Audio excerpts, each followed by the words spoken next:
Assalamualaikum dan selamat sejahtera. Apa khabar murid-murid? Diharapkan semua murid dalam keadaan sihat sejahtera. Saya, Cikgu Afan akan mengajar kalian subjek bahasa Melayu yang bertajuk Sehati Memburu Impian. Untuk pengetahuan murid-murid, tajuk Sehati Memburu Impian ini terdapat pada muka surat 86 dalam buku teks bahasa Melayu tahun 6. Diharapkan semua murid sudah pun bersedia untuk mengikuti pembelajaran pada hari ini. Standard pembelajaran pada hari ini iaitu 5.2.3 memahami dan menggunakan pelbagai kata majmuk dalam pelbagai situasi dengan betul. Objektif pembelajaran pada hari ini iaitu pada akhir pembelajaran dan pemudahcaraan, murid akan dapat menjelaskan dan menulis 9 ayat dengan menggunakan pelbagai jenis kata majmuk mengikut konteks dengan betul mengenai sehati memburu impian. Kedua, menghasilkan sebuah penulisan imajinatif yang menggunakan kata majmuk dengan bahasa yang menarik mengenai kisah sehati memburu impian. Kriteria kejayaan pada hari ini iaitu murid berjaya menjelaskan dan menulis 9 ayat dengan menggunakan pelbagai jenis kata majmuk mengikut konteks dengan betul mengenai sehati memburu impian. Kedua, murid berjaya menulis sebuah penulisan imajinatif yang menggunakan kata majmuk mengikut konteks dengan bahasa yang menarik mengenai kisah sehati memburu impian. Baiklah murid-murid, pernahkah murid-murid menginap di resort? Bagus. Tentu ada murid-murid yang pernah merasai suasana dan juga pernah menginap di resort. Dan di sini cikgu sediakan beberapa gambar yang menunjukkan contoh-contoh resort. Dan kita lihat gambar yang pertama di situ menunjukkan adanya tempat untuk para pelancong yang menginap di resort itu untuk berehat sambil melihat pemandangan laut. Tentu seronok ya murid-murid kerana dapat melihat keindahan ciptaan Tuhan sambil bercuti. Dan kita lihat gambar yang kedua di bawah itu iaitu resort yang dibina. Di mana? Di kawasan yang berdekatan dengan hutan supaya dapat mengekalkan ciri-ciri iaitu ciri-ciri untuk menyayangi alam sekitar, iaitu para pelancong dapat menikmati keindahan hutan yang terdapat di situ sambil mendengar bunyi-bunyian unggas di dalam hutan tersebut. Pastinya dapat menenangkan fikiran semasa bercuti ataupun menginap di resort tersebut. Dan gambar yang ketiga itu merupakan gambar yang diambil dari sisi atas, dari atas kawasan resort. Lihat di situ sangatlah indah dan pastinya akan memukau para pelancong yang datang ke situ kerana terdapatnya resort yang dibina berdekatan persisir pantai di situ dan dapat melihat laut yang berwarna biru. Oleh itu, apabila kita melancong di sesuatu kawasan, pastikan kita hendaklah menjaga kebersihan dan juga menjaga tingkah laku supaya kita dapat memelihara alam sekitar dan juga disenangi oleh para pelancong yang lain iaitu yang datang ke tempat pelancongan tersebut.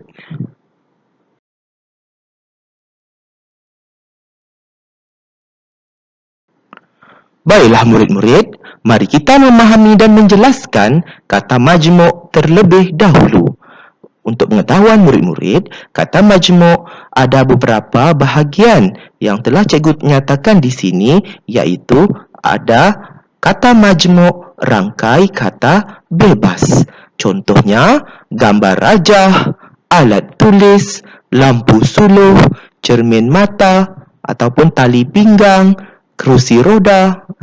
Dan kita lihat istilah khusus pula, iaitu segitiga, cari gali, batu kapur, hak milik, tabung uji. Itu contoh-contoh bagi istilah khusus. Seterusnya, kiasan. Kiasan ataupun lebih kurang maksudnya kepada perumpamaan lah ataupun simpulan bahasa. Jadi di sini kita lihat contohnya kaki ayam, duit kopi, bulan madu, berat hati, panjang tangan. Ya, jadi di sini kita beralih kepada satu lagi jenis, iaitu kata majmuk mantap. Okey, kata majmuk mantap ini merupakan kata majmuk yang sudah utuh, iaitu kata majmuk yang telah menjadi satu ketetapan pada asasnya lah. Jadi di sini kita lihat yang pertama, antara bangsa, beritahu, bumi putera, jawatan kuasa, kaki tangan, kerjasama, olahraga, matahari, setiausaha, sukarela, suruhanjaya, tanda tangan, tanggungjawab, warga negara dan pesuruhjaya. Jadi di sini, adakah terdapat perbezaan antara kata majmuk mantap dengan kata majmuk yang tiga kumpulan tadi, iaitu rangkai kata bebas, istilah khusus dan juga kiasan? Ya, tentunya ada perbezaan. Perbezaannya yang tadilah cikgu dapat bezakan antara yang mantap dan juga yang bukan mantap. Yang bukan mantap tadilah ada tiga kumpulan, dan yang menunjukkan perbezaan supaya murid dapat lihat dengan jelas, iaitu kata majmuk bagi rangkai kata bebas yang berwarna ungu itu, dan juga yang berwarna oranye, kiasan dan juga berwarna coklat itulah istilah khusus, ia ditulis secara berasingan ataupun berjarak. Lihat di situ segitiga tidak dirapatkan, cari gali tidak dirapatkan. Maksudnya kena ada jarak. Kaki ayam perlu ada jarak. Manakala kata majmuk mantap ini mestilah ditulis dengan rapat. Sebab itulah sudah menjadi satu asas ataupun perkataan ini menjadi perkataan yang utuh. Sudah pun jadi satu perkataan yang ditetapkan pada asasnya lah. Jadi di sini contoh antara bangsa, mestilah ditulis ataupun dieja dengan rapat. Tak perlu dipisahkan. Antara bangsa kenalah dirapatkan. Beritahu kenalah rapatkan. Bumi putera kena rapatkan. Jawatan kuasa kena rapatkan. Itulah yang membezakan antara kata majmuk yang tiga kumpulan ini, iaitu rangkai kata bebas, istilah khusus ataupun hiasan, dan dengan kata majmuk mantap. Diharapkan murid-murid dapatlah memahami perbezaan antara jenis-jenis kata majmuk pada hari ini dengan sebaiknya. Seterusnya, mari kita sama-sama membaca teks petikan Sehati Memburu Impian dengan sebutan dan intonasi yang betul. Baiklah murid-murid, mari ikut cikgu untuk membaca teks petikan ini dengan sebutan dan intonasi yang betul. Sebelum itu, murid-murid perhatikan perkataan yang cikgu gariskan dengan garisan yang berwarna merah. Dan perkataan itulah merupakan kata majmuk. Lihat di situ ada hutan rekreasi. Hutan rekreasi dan juga atur cara merupakan kata majmuk rangkai kata bebas. Dan kaki tangan di situ merujuk kata majmuk mantap. Oleh itu, mari kita sama-sama membacanya ya. Pada minggu lalu, Izuni sekeluarga berkunjung ke resort Seri Muhibah. Resort itu terletak di satu kawasan hutan rekreasi. Izuni pergi ke sana kerana mengikut ayahnya menghadiri program Sehati Memburu Impian yang dianjurkan oleh syarikat tempat ayah Izuni bekerja. Ayah Izuni serta semua kaki tangan syarikat hadir dalam program tersebut. Kaki tangan syarikat terdiri daripada pelbagai bangsa. Pihak resort telah menyediakan atur cara yang menarik. Jadi di sini terdapatnya 4 gambar. Kita lihat gambar yang pertama iaitu sukan bola tampar. Gambar yang kedua, tarik tali. Yang ketiga, bola jaring. Dan yang keempat, polo air. Jadi di sini, dapatlah kita fahami nama-nama bagi sukan ini merupakan kata majmuk. Diharapkan murid-murid dapatlah memahami teks petikan ini dengan sebaiknya.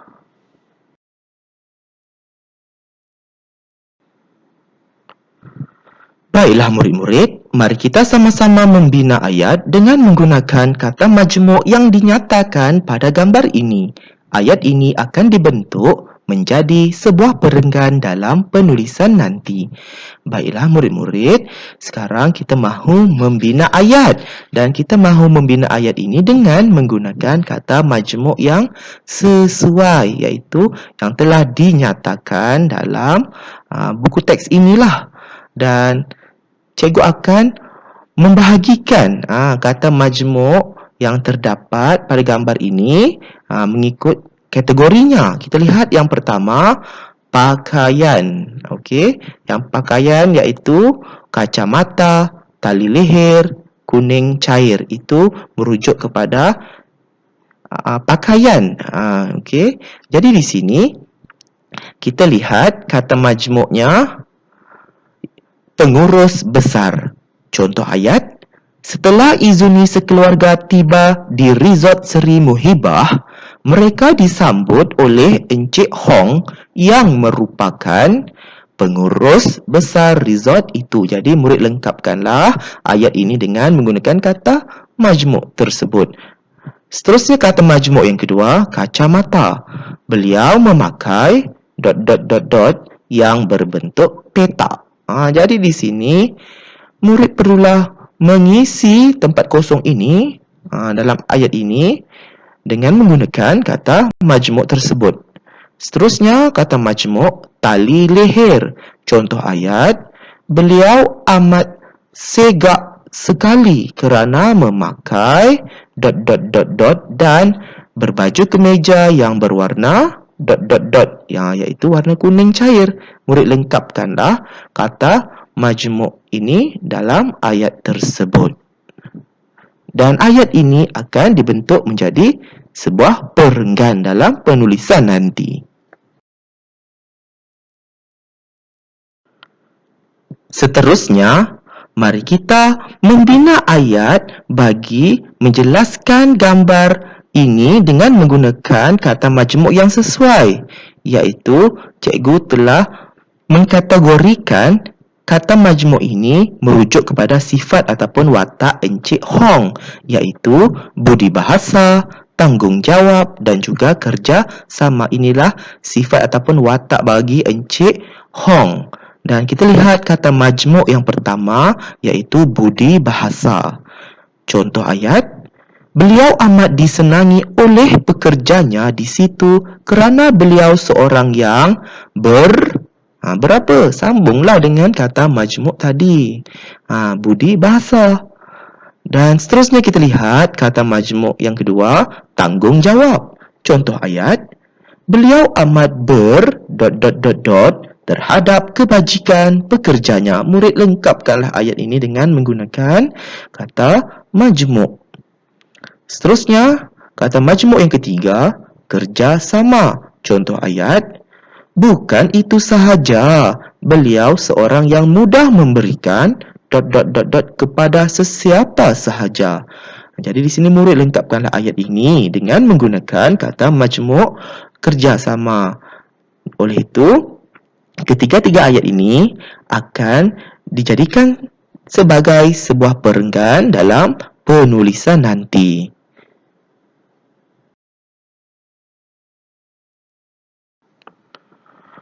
Dan akhir sekali, mari kita lihat kata majmuk yang merujuk kepada ciri-ciri resort kepunyaan Encik Hong. Di sini hanyalah dinyatakan satu sahaja, iaitu reka bentuk. Tetapi Cikgu Afan sudah pun membantu murid-murid dengan menambahkan kata majmuk yang lain yang sesuailah untuk dijadikan sebagai satu ayat. Jadi di sini kita lihat kata majmuk yang pertama, reka bentuk. Ayatnya, reka bentuk resortnya amat unik dan cantik sekali. Cikgu dah bagi tahu dah kan ayat ini dengan kata majmuk yang tadi. Jadi murid lengkapkanlah nanti ya. Dan kata majmuk yang kedua, kayu jati. Kita lihat contoh ayat. Beliau telah menggunakan ... dan batu-batuan untuk membina bangunan di resortnya. Murid lengkapkanlah ayat ini dengan kata majmuk tadi. Seterusnya kata majmuk yang ketiga, seni bina. Contoh ayat, beliau mengekalkan ... bangunannya yang bercirikan rumah tradisional. Jadi murid lengkapkanlah ayat ini dengan kata majmuk tersebut. Dan ketiga-tiga ayat ini akan dijadikan sebagai satu perenggan dalam penulisan nanti.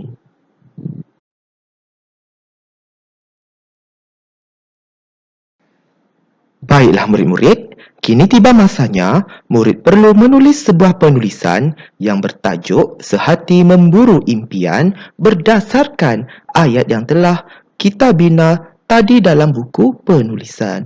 Maksudnya, murid perlulah menulis sebuah penulisan iaitu dalam bentuk perenggan, dan murid-murid perlulah merujuk semula ayat-ayat yang telah kita bina tadi dalam slide aktiviti yang kedua tadi yang merujuk kepada pakaian, sifat ataupun watak dan juga ciri-ciri resort.